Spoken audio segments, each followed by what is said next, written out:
Neutral Voices Media Group, in the know.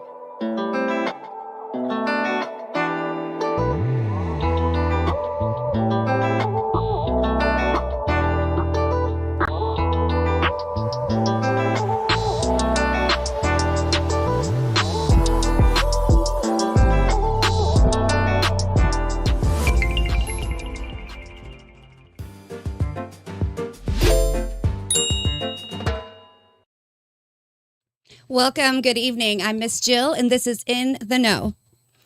Remember their struggle, find your voice. Let me repeat. Remember their struggle, find your voice.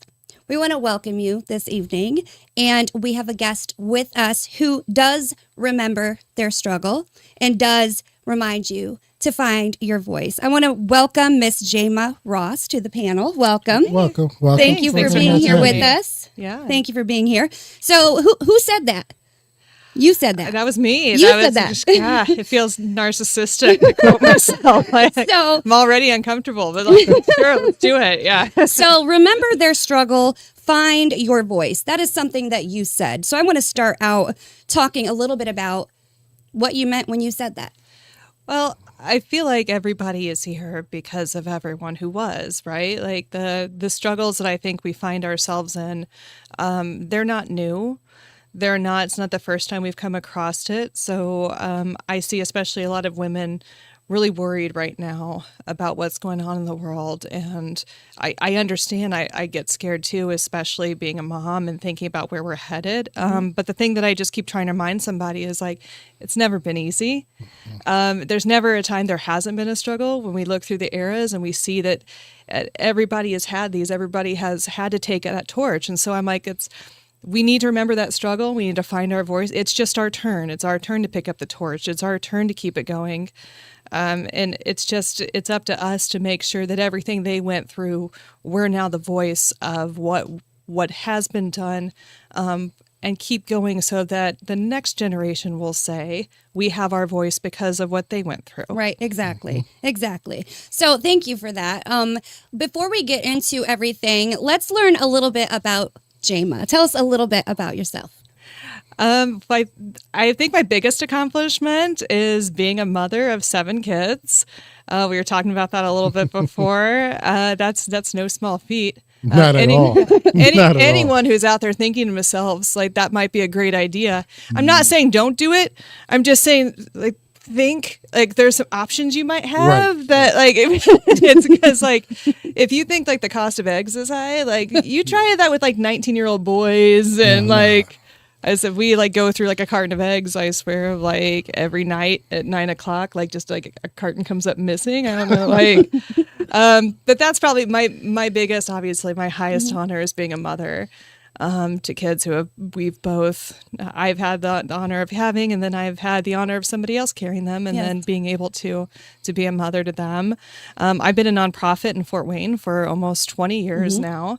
And so I've had a lot of different amazing organizations in Fort Wayne. I'm a Fort Wayne girl. I completely believe in supporting local. So moving from global multifaceted organizations to the organization I'm at now, which is a very small local nonprofit, being able to see the work and like all the things happening in Fort Wayne and being a part of that impact, that's pretty incredible too. Yeah, so, absolutely. And I want to share a little backstory because we're always transparent and raw.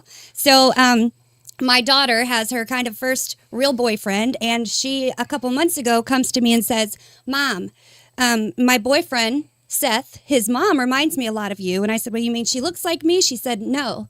She is involved in the community. She cares about people. She cares about people who don't look like us. And she just goes on and on and on. And it made me feel good because sometimes you think your kids don't notice what you're doing out here. Right. So long story short, that person ended up being Jama. This is Jama.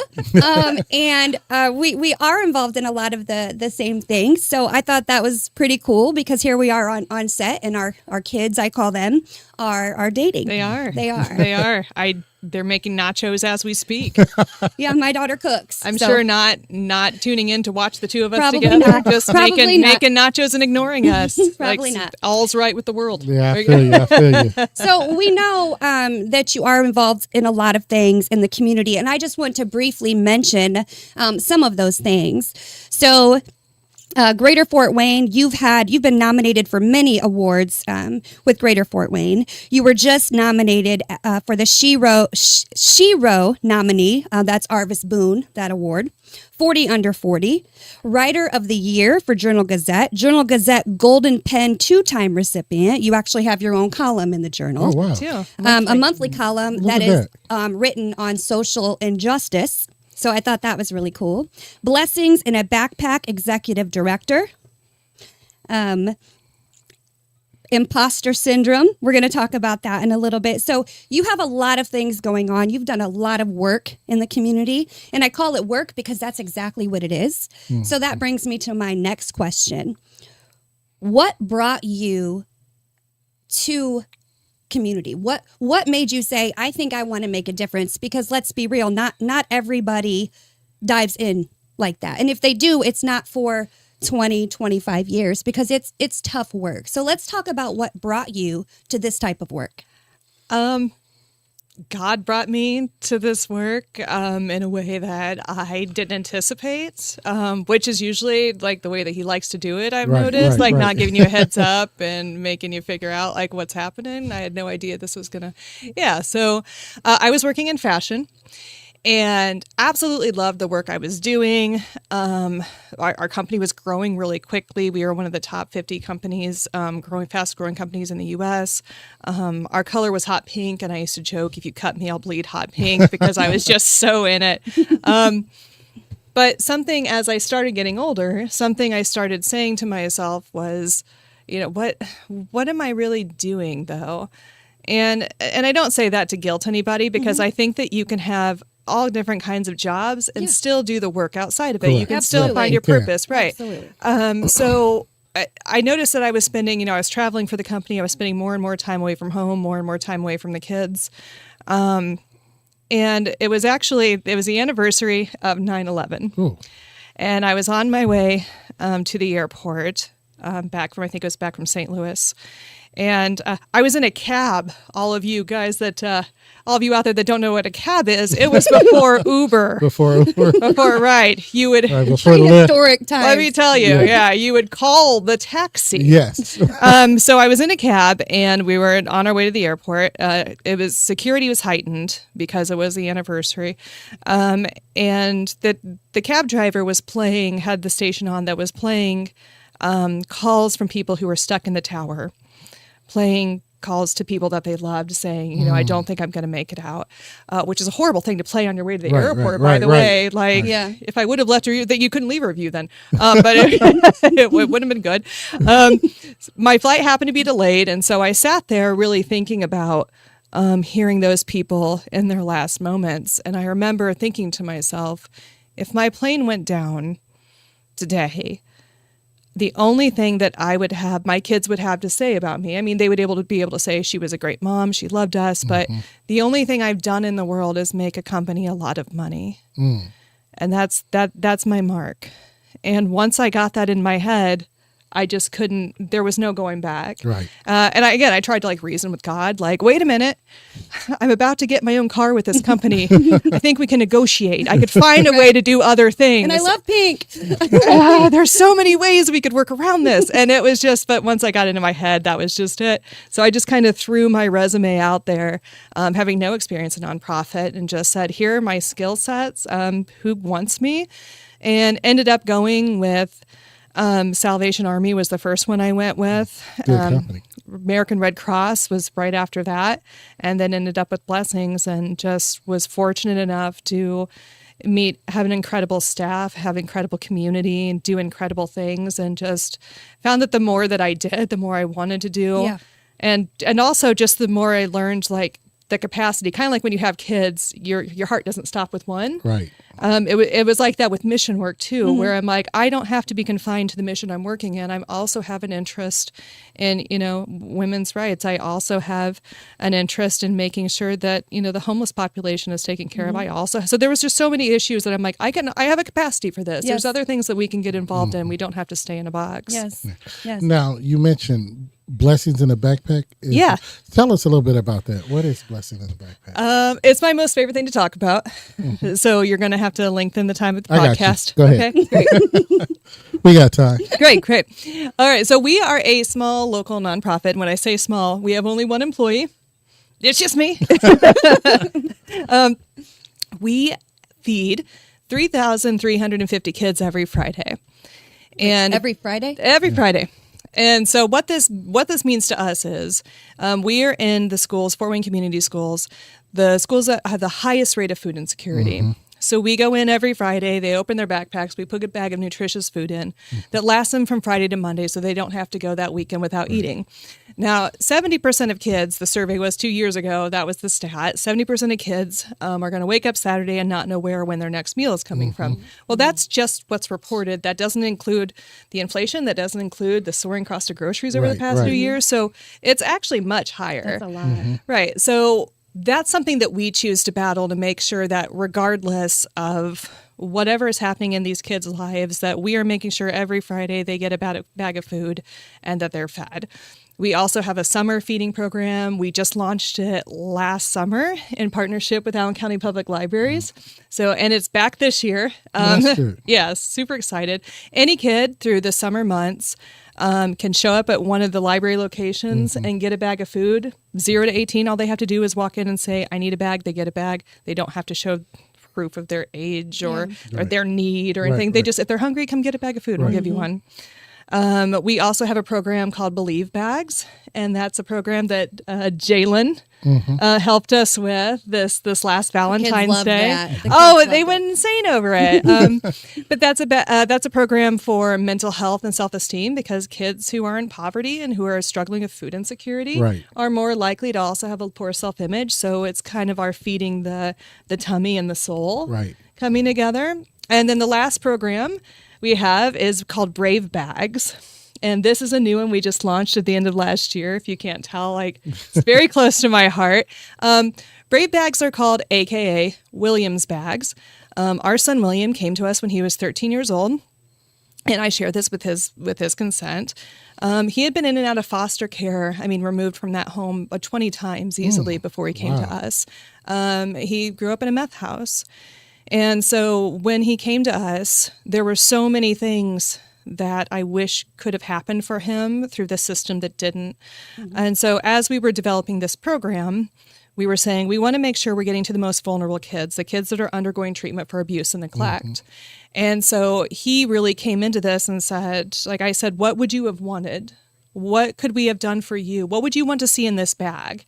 And he's, really curated what went into it. So there's like food, there's hygiene items, there's activity bag, there's stuff, there's comfort items, there's cards in there that remind them how brave they are. And these go to kids like at Better Future Clinic or at CASA or at Victims Assistance. So like they go to kids who are most in need, and we're always changing up our partners there also to make sure that we're really spreading a wider net to kids who are, in my opinion, the most vulnerable. Yes. And it was all because William, was the one that came in and said, I think we need more than just food. We need to think about like where these kids are at and find them there. And so that's been an incredible addition to our program also. Right. Now, Blessings in a Backpack. I heard about that maybe 3 years ago. It had to be about 3 years ago because I'm in social work. That's what I do. And I heard about it at Adams Elementary School. And I think Adams was a pilot because of the, because they had such a great need of the housing project that was behind it and the families. So I remember hearing that about Blessings. That's why I had to ask if that was the same one, because I remember it is. So Adams was the pilot school. Yep. Okay. Adams was our first one. And it's very cool because once we are implemented in a school, We do everything we can to make sure we stay in that school. The other cool thing about when we implement in a school is we make sure that we feed every kid every single Friday, because the stigma that is attached to the have and have nots of if you need assistance, you go into this line and get your bag, but if you don't, you go over here. Like every study will tell you that a child will most likely not eat it if they think they're going to be made fun of or be ostracized. So we are just in a hard, fast rule of like, we feed every kid every Friday, then we don't have to deal with that. The other piece being a lot of times kids fall through the cracks when we're doing sign-ups for assistance. Sure. Like Will's parents, for instance, like they wouldn't have came and signed up. Like he would have used it, but we have a lot of people who struggle with drug addiction, and they just aren't of a mindset where they can come and sign up for things. So we don't want kids to fall through the cracks. If the worst thing I ever get accused of is that I've overfed kids, I'm so good with that. Like I could sleep with that. So like every kid every Friday, and like I said, library.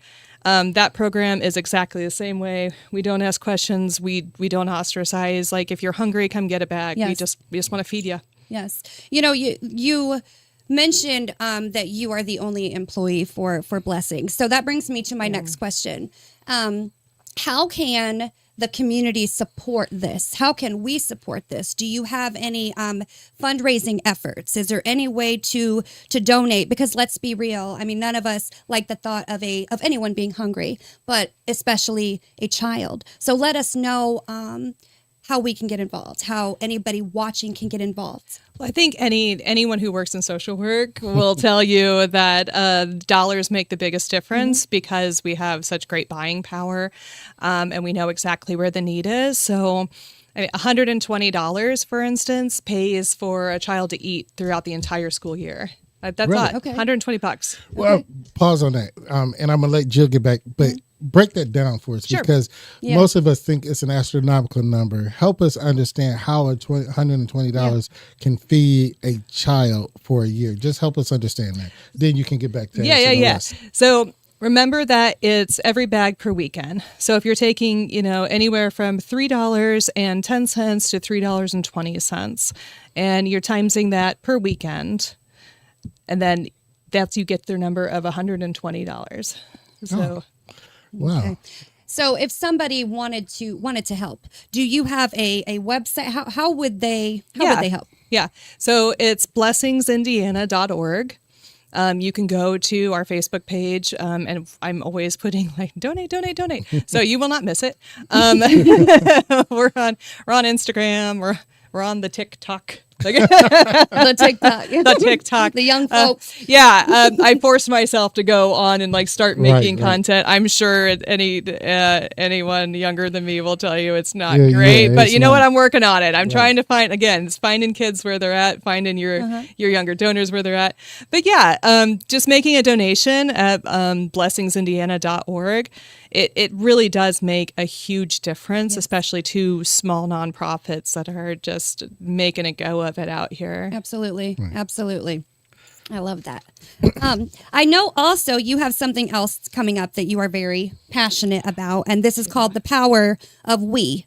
Let's talk about this. It's on March 22nd at 6 p.m. I'm going to let you go ahead and give the details and let us know what this is and what we can expect.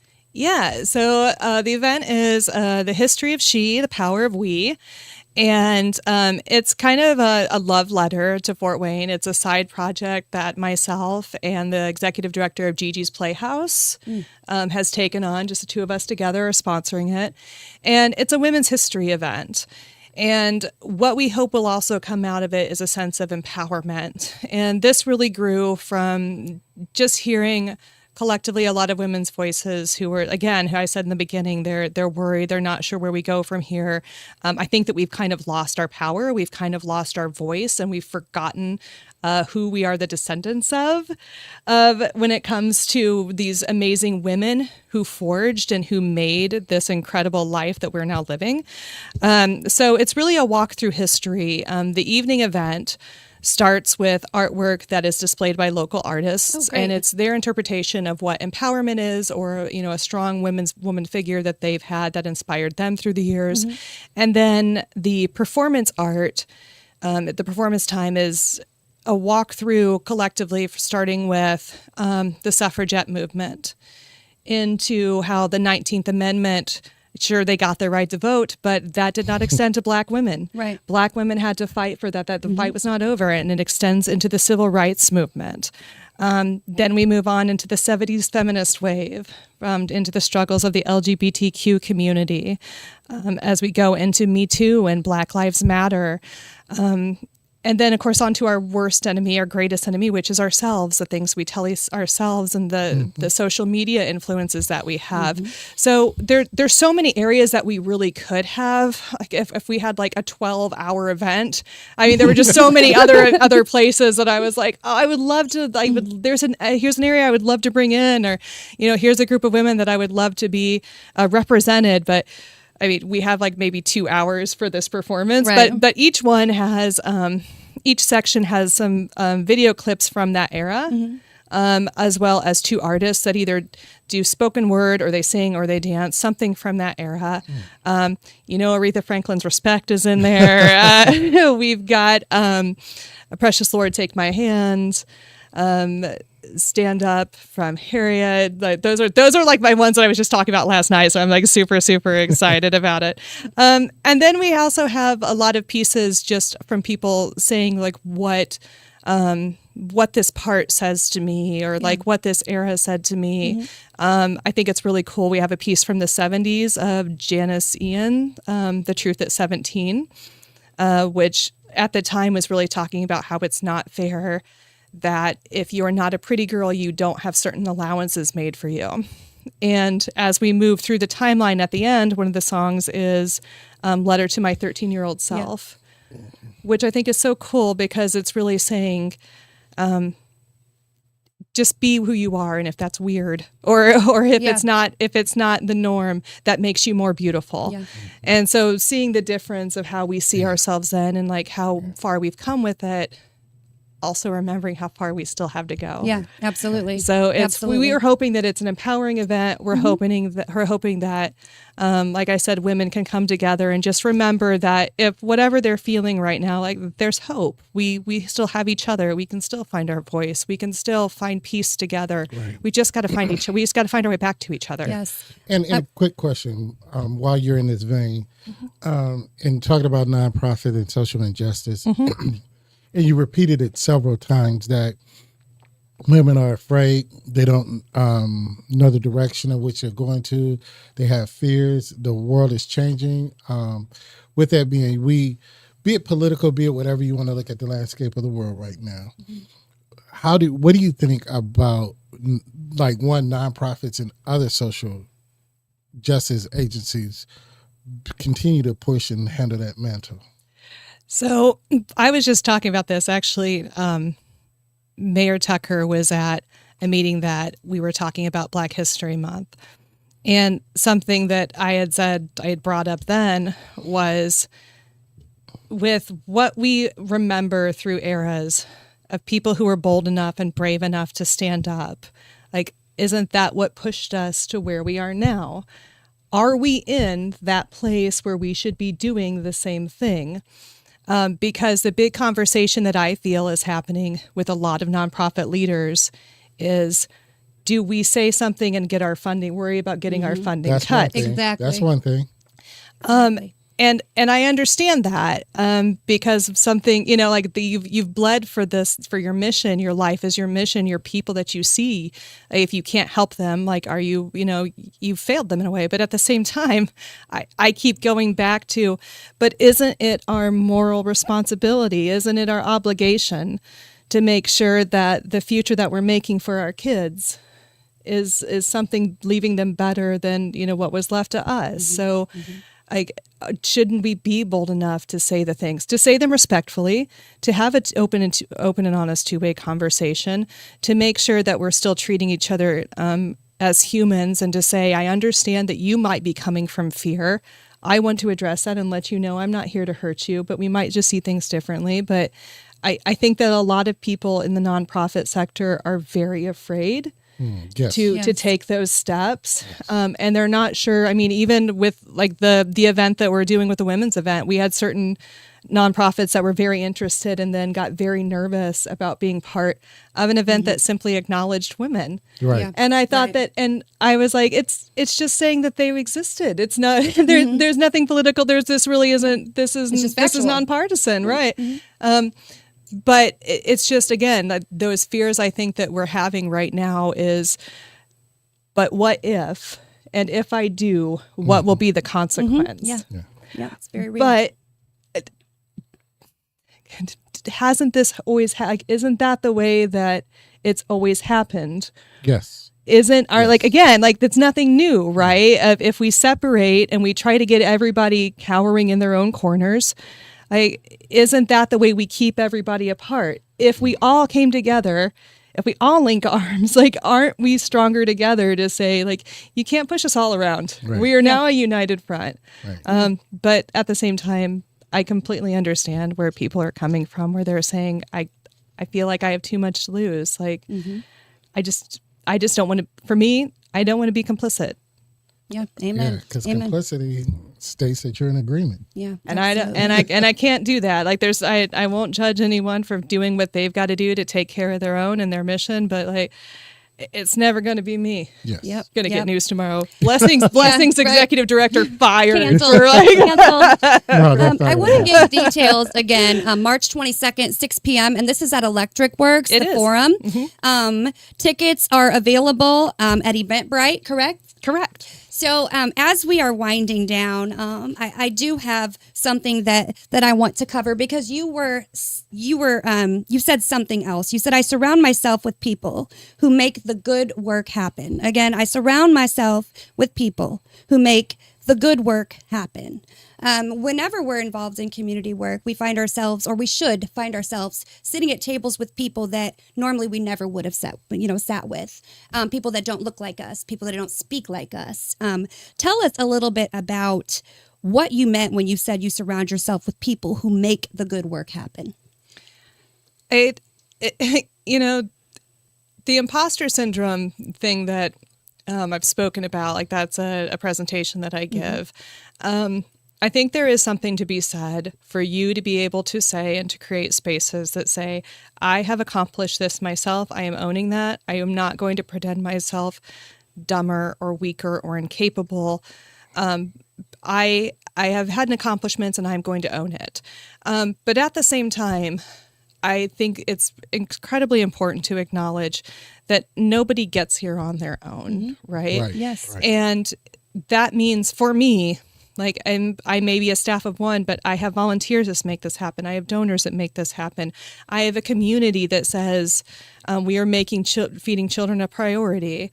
I have people who make me better every day by reminding me that there are privileges that I have that maybe I don't realize until they're brought to my attention. Amen. And those things, I think, like I feel like I'm constantly growing because the people around me are constantly kind enough to remind me of these things and to help me be conscious of them. And so it's really the good people around me who are even kind enough sometimes to be like, man, you're wrong on that. I'm like, what? No, I got that right. And the women's event was like a really great example. For instance, I'll give a shout out to my friend Deidre. She is doing a piece at that event, which originally I said, I'd love to have you do Maya Angelou's, I Rise. It's still all right. Yeah. It's still I Rise. yes. Like, please, I would love to hear you say that. And so she was like, yeah, I could do that. But with that timepiece, don't you think the testimony of Miss Fannie Lou?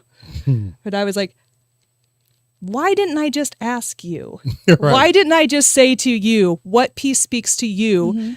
Right. In an era that I have not been in? Like, I should have just asked, yes, thank you for reminding me. And so I feel like there are situations like this that we encounter all the time, and some of us just instantly go on the defense and we shut them out and we can't learn from them because we're just so quick to be like, no, when we invite good people into our lives that can help us grow and remember and to evolve, Right. like those are really what makes us a community, what makes us better. And I've just been fortunate to have so many people that continuously have been placed in and out of my life that make me just love the growth that I've been seeing in me. And I got a long way to go, but like seeing what's happened so far, Right. it's just good people. I love it. And it's important. It's imperative. Absolutely. Well, Jama, I want to thank you first and foremost for being here on the set with us, but also for simply caring about people and all people. I want to thank you for everything that you do in the community in a selfless way. I know we were talking before the set, we were talking about things we do versus things we get paid for. Do we get paid in money? Do we get paid? So a lot of this is selfless work that we get paid for in other ways. And until you get paid in those other ways, you will never understand what I'm talking about. But when you find your purpose, you realize that there are other ways to get paid that have nothing to do with money. So I thank you for being here on the set. Thank you I so do very invite much. the Thanks for community having to look up blessings in a backpack to help feed the babies. Anything for the babies. March $120. Yep. $120. $120. Let's put that out there. Absolutely. $120 will feed a child for a year. Absolutely. A school year. School year. Yeah. School year. Yep. So again, we thank you, Jama, for all that you do. Again, remember their struggle. Find your voice. And before we exit, Clarence, what do we always say? Always protect your mind. Good night. A podcast by Neutral Voices Media Group. In the Know.